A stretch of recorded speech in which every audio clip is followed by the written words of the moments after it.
हरिः ओम श्री गुरुभ्यो नमः. These shlokas are recorded by separating the stanza word by word for easy learning. Please share your feedback in the comment. Kindly subscribe and share to others. Om Namo Bhagavate Vasudevaya. Om Namo Narayanaaya. Sriman Narayaniyam, Dashakam 37, Shloka 5. Jani Dina Dasham Aham. Jani Dina Dasham Aham. Jani Dina Dashamaham. Jani Dina Dashamaham. Divishadam Bhumihe Cha. Divishadam Bhumihe Cha. Divishadam Bhumischa. Divishadam Bhumischa.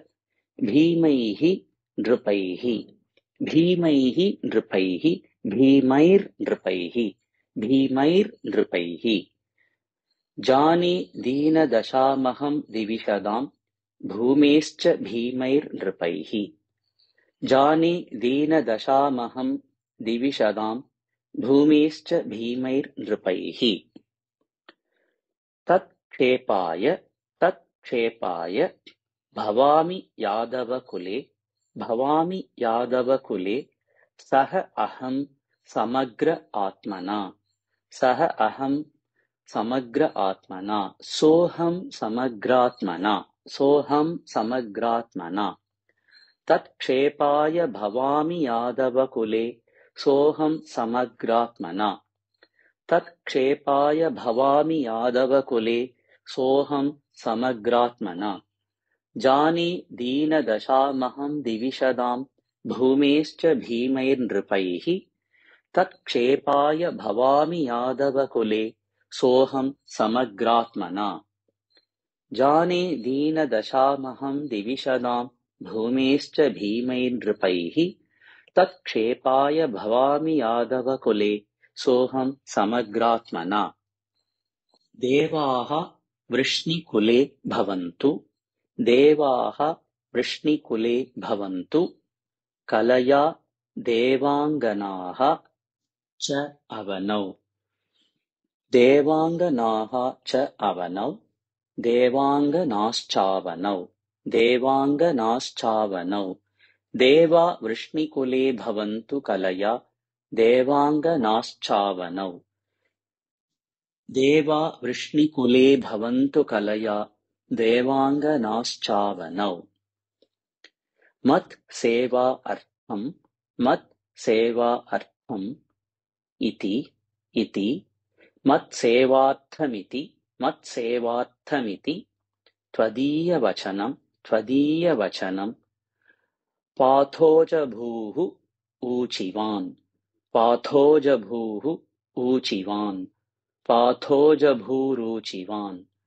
पाथोजभूरुचिवान् मत्सेवार्थमिति त्वदीयवचनं पार्थोजभूरुचिवान्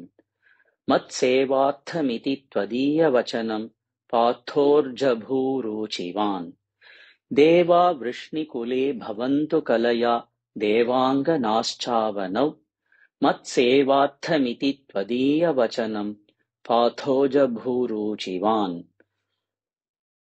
देवा वृष्णिकुले भवन्तु कलया देवाङ्गनाश्चावनौ मत्सेवार्थमिति त्वदीयवचनं पाथोजभूरुचिवान् जानि दीनदशामहं दिविशदां भूमेश्च भीमैर्नृपैः तत्क्षेपाय भवामि यादवकुले सोऽहं समग्रात्मना देवा वृष्णिकुले भवन्तु कलया देवाङ्गनाश्चावनौ मत्सेवार्थमिति त्वदीयवचनं पाथोजभूरुचिवान् जानि दीनदशामहं दिविशदां भूमेश्च भीमैर्नृपैः तत्क्षेपाय भवामि यादवकुले सोऽहं समग्रात्मना देवा वृष्णिकुले भवन्तु कलया देवाङ्गनाश्चावनौ मत्सेवार्थमिति त्वदीयवचनं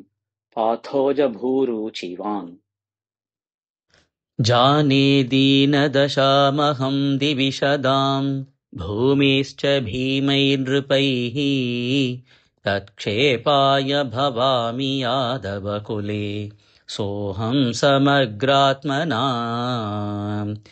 देवावृष्णिकुले भवन्तु कलया देवाङ्गनाश्चावनौ